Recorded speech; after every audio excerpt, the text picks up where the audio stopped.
आज जिस टॉपिक पे मैं वीडियो बना रही हूँ वो एक बहुत डिमांडिंग टॉपिक था। एक ऐसा टॉपिक है जिसके बारे में बहुत बारहा कहा भी गया, जिसके बारे में क्वेश्चंस बहुत करते हैं और जो ओपीडी में हम सबसे ज़्यादा केसेस देखते हैं। जी, मेरा आज का टॉपिक है मिलाज़्मा या छाइयाँ। मिलाज़्मा और छाइयाँ एक ऐसी बीमारी है जो औरतों में भी और आदमियों में भी, दोनों में पाई जाती हैं और ये वेरी रेजिस्टेंट टू ट्रीटमेंट है। बड़ी मुश्किल से इसका हल होता है। तो आज का मेरी टॉपिक मिलाज़्मा के बारे में है। सबसे पहले मिलाज़्मा क्या है?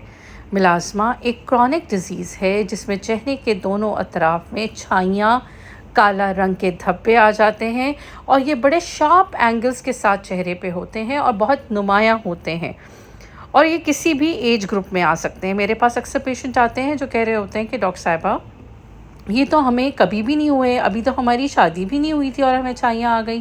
फिर एक पेशेंट है या दूसरा पेशेंट या एक ग्रुप ऑफ पेशेंट कंप्लेन कर रहा होता है, डॉक्टर साहब ये चाइल्ड बेयरिंग एज पे, जब हम प्रेग्नेंट थे तो हमारे चेहरे पे छाइयाँ नहीं थी, लेकिन अब जब बच्चे बड़े हो गए तो अब हमारे चेहरे पे छाइयाँ आ गई। और तीसरा वो ग्रुप जो कि प्रेगनेंसी में छाइयाँ आ रही होती हैं। तो सबसे पहली बात, छाइयाँ किसी भी एज पे आ सकती हैं। बहुत यंग गर्ल्स में भी आ सकती हैं, ड्यूरिंग आफ्टर मीनोपॉज भी आ सकती है और चाइल्ड बेयरिंग एज में भी आ सकती है। हमें सबसे पहले ये देखना है कि वो कौन से फैक्टर्स हैं जिसकी वजह से छाइयाँ चेहरे पे आ सकती हैं। वो कौन सी चीज़ें हैं जो ट्रिगर कर देती हैं छाइयों को। सबसे पहली चीज़ है जो कि फीमेल में एक एज ग्रुप में बहुत ज़्यादा यूज़ होती है, वो है birth control pills. Birth control pills एक ऐसी पिल्स जो कि प्रेगनेंसी को रोकने के लिए खाई जाती हैं। वो बहुत बड़ी कॉज है स्किन कैंसर, ब्रेस्ट कैंसर्स की, हार्मोनल इम्बैलेंसेस की, विच lead to मिलाज़्मा।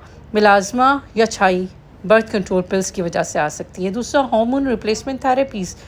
Hormone replacement therapies वो ख़वातीन जिनमें बच्चे हमल नहीं ठहर रहा होता, बच्चे नहीं हो रहे होते, या आफ्टर मीनोपॉज वो हार्मोन रिप्लेसमेंट थेरेपीज़ पे आ जाती हैं, which lead to melasma. Genetics also play a very big role. Thyroid disease lead to melasma. Pregnancy में आयरन डेफिशिएंसी से, डाइटरी इंसफिशिएंसी से मिलाज़्मा या छाइयों का चेहरे पे आ जाना एक कॉमन सी बात है। कुछ मेडिकेशंस ऐसी हैं which lead to melasma, like antibiotics. Frequent use of antibiotics lead to hyperpigmentation on the face. अगर हम बहुत ज़्यादा एंटीबायोटिक्स खा रहे हैं, जैसे गला ख़राब हुआ, फटाफट हमने एंटीबायोटिक स्टार्ट कर दी, नहीं गला ख़राब हो गया, you can go to gargles. आप गर्म पानी शुरू कर दीजिए, शहद पानी शुरू कर दीजिए। हमारा फर्स्ट स्टेप एंटीबायोटिक्स नहीं होना चाहिए, ये हमें बहुत ज़्यादा ध्यान करना चाहिए। सेकंड, हमारी कौन सी गलतियां ऐसी हैं जो कि हम ट्रीटमेंट में कर रहे होते हैं जिसकी वजह से हमारा ट्रीटमेंट कामयाब नहीं हो रहा होता, यानी कॉमन मिस्टेक्स ड्यूरिंग मिलाज़्मा। सबसे पहले तो आप अपने जहन में ये बात रखें कि मिलाज़्मा का कोई एक सिंगल ट्रीटमेंट नहीं है। आप डॉक्टर के पास गए, डॉक्टर ने आपको मेडिसिन दी, आपसे कहा कि आप केमिकल पील करवा लें, और आपका अगला क्वेश्चन, अच्छा डॉक्टर साहिबा अगर हम केमिकल पील करा लेंगे तो मिलाज़्मा हमेशा के लिए ख़त्म हो जाएगा, दोबारा तो नहीं होगा। एक तो एक केमिकल पील से मिलाज़्मा ख़त्म नहीं होगा, और दूसरा कि केमिकल पील वो तमाम ट्रीटमेंट प्लान जो कि मिलाज़्मा के लिए डॉक्टर आपको ऑफ़र कर रहा है उसका एक हिस्सा है, ठीक है। आप सब छोड़ के एक केमिकल पील से पूरा मिलाज़्मा ख़त्म करने की अगर कोशिश करेंगी तो ऐसा नहीं हो सकता। दूसरा, अगर आपको पेशेंट डॉक्टर ऑफ़र कर रहे आप पीआरपी करवा लीजिए, माइक्रोथेरेपी करा लीजिए, मीज़ो करवा लीजिए, तो मैं आपको ये भी बता दूं कि वो एक सिंगल ट्रीटमेंट आपके पूरे मिलाज़्मा का हल नहीं है। आपको एक पूरी ट्रीटमेंट रिजीम, एक प्लान को फॉलो करना होगा फॉर द मिलाज़्मा ट्रीटमेंट, और उसमें आप घर में क्या कर रही हैं, अपनी प्रॉपर स्किन केयर, वो इसका एक मेजर पार्ट है। प्रॉपर स्किन केयर, आप सिर्फ क्लिनिक पे गई, जो डॉक्टर ने आपसे कहा, आपने ट्रीटमेंट कराया, आप घर आ गई, आपने प्रॉपर स्किन ट्रीटमेंट नहीं किया तो आपका मिलाज़्मा ठीक नहीं होगा। Proper skin treatment which you can do at home for the melasma, उनमें से सबसे इम्पॉर्टेंट क्या हो सकता है? उनमें से सबसे इम्पॉर्टेंट है सन ब्लॉक। सन ब्लॉक एक ऐसी चीज़ है जो कि आपके मिलाज़्मा को रोकता भी है, फर्दर बढ़ने से भी ख़त्म करता है। लेकिन सबसे पहली बात कि आपने सन ब्लॉक कहाँ से ख़रीदा है, कौन सा सन ब्लॉक यूज़ कर रहे हैं और किस टाइम पे यूज़ कर रहे हैं। सन ब्लॉक जब भी आपने ख़रीदना है, आपने किसी ब्यूटी स्टोर से नहीं ख़रीदना, आपने हमेशा एक मेडिकल स्टोर से सन ब्लॉक ख़रीदना है। उसके इंग्रेडिएंट्स को चेक करना है, क्या उसमें टाइटेनियम और जिंक ऑक्साइड है। अगर टाइटेनियम और जिंक ऑक्साइड है तो वो एक बेहतर सन ब्लॉक है। दूसरा, आपने किस वक्त लगाना है। सन ब्लॉक आपने हमेशा धूप में जाने से आधा घंटा पहले लगाना है। फेस पे लगाइए, नेक पे लगाइए और हाथों की पिछली साइड पे जो कि धूप में एक्सपोज होते हैं उससे लगाइए। अगर आप ज़्यादा धूप में हैं और देर तक धूप में हैं तो 2 घंटे बाद आप उसकी एप्लीकेशन को रिपीट करें, ये भी बहुत ज़रूरी है। अब सन ब्लॉक लगाने के साथ साथ फ़िज़िकल सन ब्लॉक यानी फ़िज़िकल बैरियर्स भी यूज़ करें।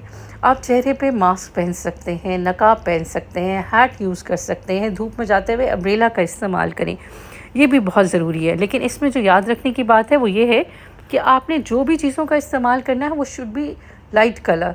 लाइट कलर धूप को कम एब्जॉर्ब करता है और वो बेहतरीन आपके लिए सन बैरियर के तौर पे यूज़ हो सकता है। सेकेंडली, वो स्किन रेजीम जो आपने फॉलो करनी है एट द नाइट टाइम, वो क्या है कि प्रॉपर क्लीनिंग। अगर आप मेकअप करती हैं तो मेकअप को प्रॉपरली साफ़ करें। उसके बाद क्लींजिंग के बाद toning of the skin, vitamin C serum application, retinoids according to your skin demand आप ट्वाइस और थ्राइस अ वीक भी यूज़ कर सकती हैं। रेटिनॉइड्स को लगाने के बहुत सारे तरीके मैंने आपको बता दिए हैं और आप दूसरी वीडियोस में उसका लिंक भी है, आप वो यूज़ कर सकती हैं।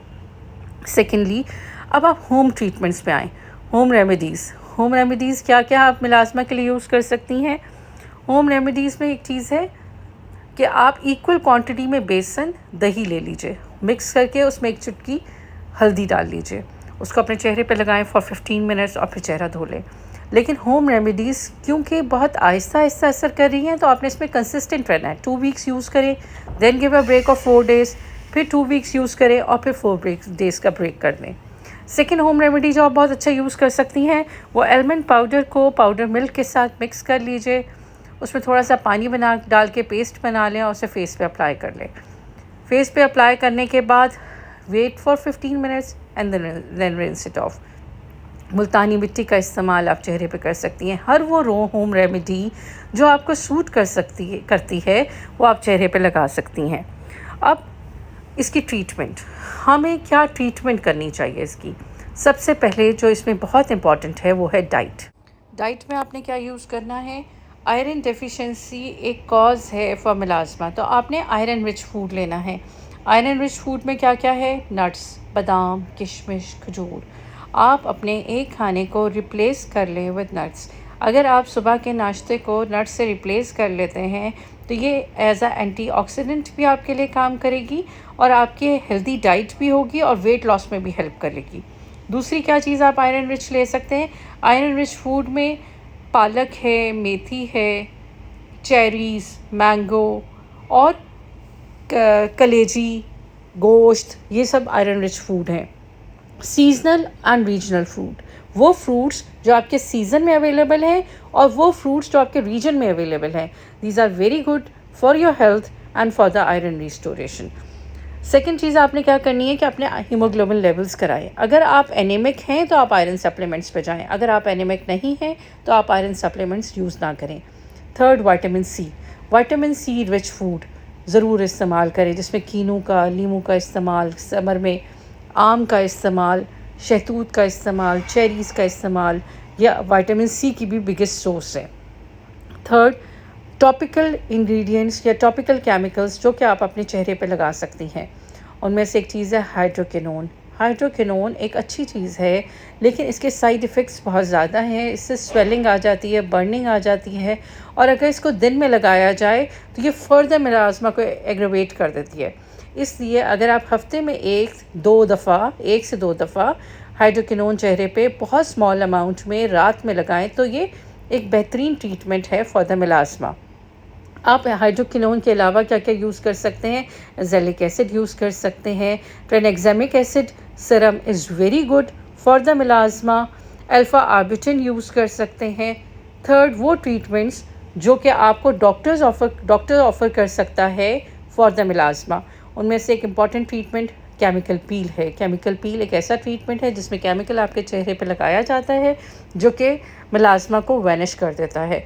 सेकेंड ट्रीटमेंट है मीज़ोथेरेपी में आपकी स्किन में मिलाज़मा में वो मेडिसिन इंजेक्ट की जाती है डीप इन द स्किन जो कि मिलाज़मा को रिड्यूस करने में हेल्प करते हैं। थर्ड चीज़ है पीआरपी एक ऐसी चीज़ है जो स्किन की रिजुविनेशन करता है, वहाँ ब्लड सप्लाई को इंक्रीज़ करता है और मिलाज़मा को डिसअपियर करने में बहुत ज़्यादा हेल्प कर सकता है। तो ये सारे ट्रीटमेंट प्लान्स से ये सारी चीज़ें हैं जिसे आपने फॉलो करके अपने मिलाज़मा को बिल्कुल ख़त्म कर लेना है या कंट्रोल कर लेना है। लेकिन अगर आप इन सारी चीज़ों में कंसिस्टेंट नहीं हैं, आप देर तक इस्तेमाल नहीं करते, आप 2 वीक्स मेडिसिन करते हैं या 2 वीक्स अपनी स्किन का ख़्याल करते हैं, फिर 4 हफ़्ते भूल जाते हैं, तो आपका मिलाज़मा कभी भी ख़त्म नहीं होगा। आपको इन सारी ट्रीटमेंट में बहुत ज़्यादा पंक्चुअल होना पड़ेगा, कंसिस्टेंट होना पड़ेगा और हर वो चीज़ जो आपकी स्किन को सूट करती है वो आपने यूज़ करनी है। मेडिसिन के इस्तेमाल में हमेशा go to your doctor, consult your dermatologist and then use it. और लास्ट में सबसे इम्पॉर्टेंट चीज़ कि ओवर द काउंटर जो ब्यूटी क्रीम्स यूज़ कर रहे होते हैं हमेशा उसको अवॉइड करना है। ब्यूटी क्रीम्स में स्टीरॉइड्स और मर्करी होती है जो स्किन को ख़राब कर देती है।